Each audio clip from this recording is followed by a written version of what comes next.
Kovu, a 30-year-old man with skin tanned like the earth of the Serengeti and eyes as sharp as a hawk's, had dedicated his entire heart and soul to this land. The Serengeti Reserve was not just his workplace, but his home, his very reason for being. From the time he was a boy, he had followed in the footsteps of his father, a veteran ranger, learning to read footprints in the sand, listen to the calls of the wild, and understand the delicate balance of nature. Years ago, an event had etched itself deep into Kovu's mind, further solidifying his love and responsibility for this place. During one patrol, he witnessed a heartbreaking scene, a mature male lion being fiercely attacked by a herd of wild buffalo. The lion lay huddled beneath an acacia tree, its body riddled with wounds, its breath weak. Despite the danger, Kovu approached, using his meager medical knowledge to give the animal first aid. He spent many days watching over it, bringing it water and food, until the lion was strong enough to stand and disappear into the vast savanna. During those days of care, the salty smell of Kovu's sweat, mixed with the scent of the antiseptic he carried, became a familiar imprint in the lion's sense of smell. Time passed, and Kovu never expected that he and that lion would meet again. Several months later, during a patrol in a remote area, he encountered a male lion with a thick, reddish-brown mane, a majestic appearance but with a deep sadness in its eyes. He recognized a long scar on its left flank. It was the very lion he had saved. From then on, a strange and silent bond formed between the ranger and the king of the savannah. Kovu named him Scar, after that distinctive mark.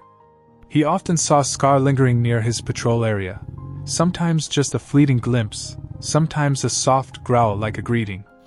Kovu understood that Scar did not see him as a threat, but perhaps, as a familiar scent, a hidden safety. May arrived, bringing with it the dry heat and blinding dust storms. Kovu received a secret mission, one he knew was extremely dangerous. Wildlife poachers were becoming increasingly rampant, and this time, they were targeting a herd of rare black rhinos. Kovu was tasked with tracking them and gathering evidence to dismantle their network. He knew that even a small slip could cost him his life. One twilight evening, as the setting sun painted the savanna gold, Kovu encountered the poachers. They were more numerous than he had anticipated, equipped with modern weapons and appearing utterly reckless. A fierce shootout ensued. Kovu fought bravely, but the number of enemies was overwhelming. A stray bullet struck him in the chest, and he collapsed onto the parched earth. In that life-or-death moment, the sharp smell of blood mingled with the scent of gunpowder and a strange, pungent odor, which Scar would later remember. During the fight, Scar was hidden in the nearby bushes, observing everything. The sound of gunfire, the pungent smell of blood, and the angry roars of the strangers triggered its instincts. It had seen Kovu fall, and a feeling of loss, a surge of fury, welled up within the lion. It also caught a fleeting whiff of that strange, pungent scent lingering near Kovu. News of Kovu's death spread like wildfire to the ranger station. Shock and grief engulfed everyone. Kovu was not just a colleague but also a friend, a son of the Serengeti. They couldn't understand how the poachers could have known about this secret mission. Only a handful of people at the station knew about it. Suspicion began to creep in. Who had leaked the information?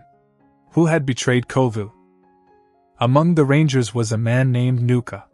He was a scheming individual, always appearing friendly but with a calculating glint in his eyes.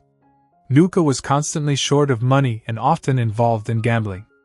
For money, he had contacted the poachers, selling out information about Kovu's mission. Greed had clouded his conscience, leading him to send his comrade to his death. In his secret dealings, he had inadvertently gotten a small speck of blood on his boot from stepping near the poacher's vehicle. Kovu's funeral was held in the small village where he was born, a simple community in the arid wilderness. Low mud brick houses nestled in the shade of sparse acacia trees. Kovu's body lay in a rough wooden coffin, covered with a pure white cloth and vibrant wildflowers. The coffin rested on a simple support in the wide, sandy courtyard. The familiar scent of earth, dry grass, and wildflowers mingled with the pervasive sorrow.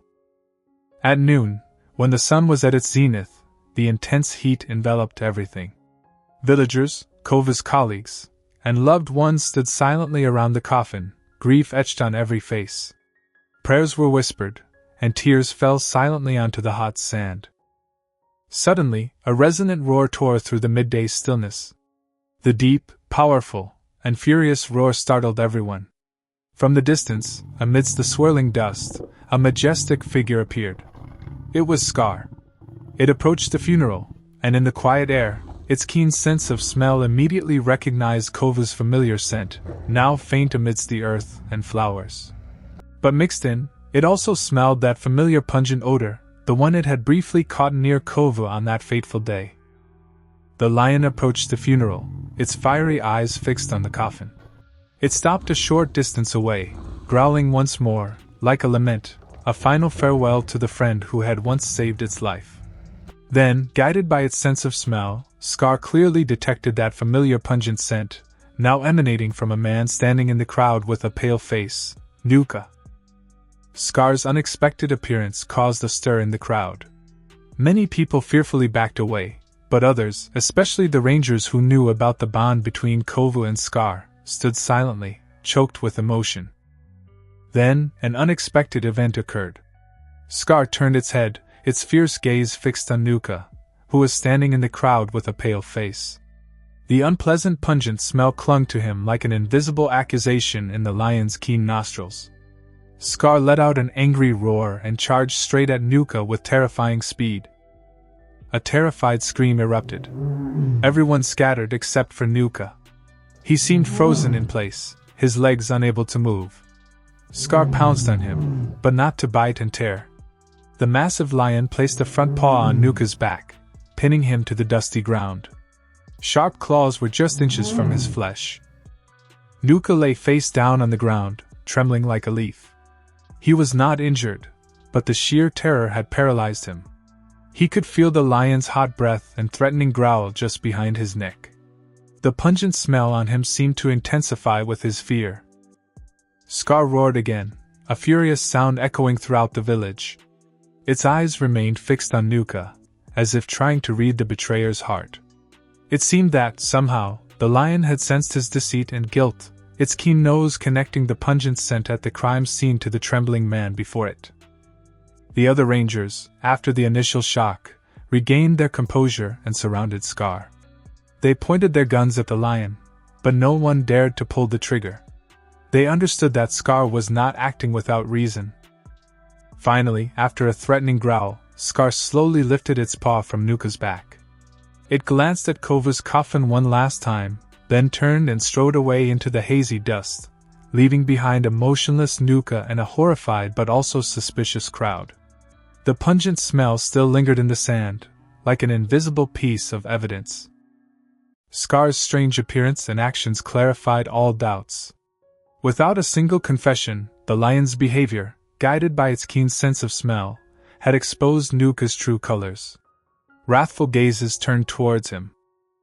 After the funeral, Nuka was arrested and interrogated.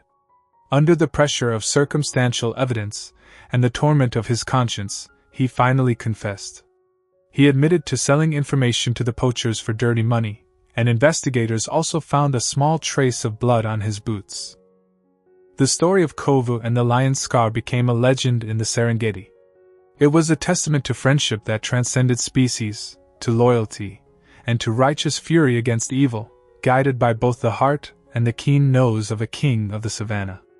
Kova's death was a great loss, but his courageous actions were not in vain.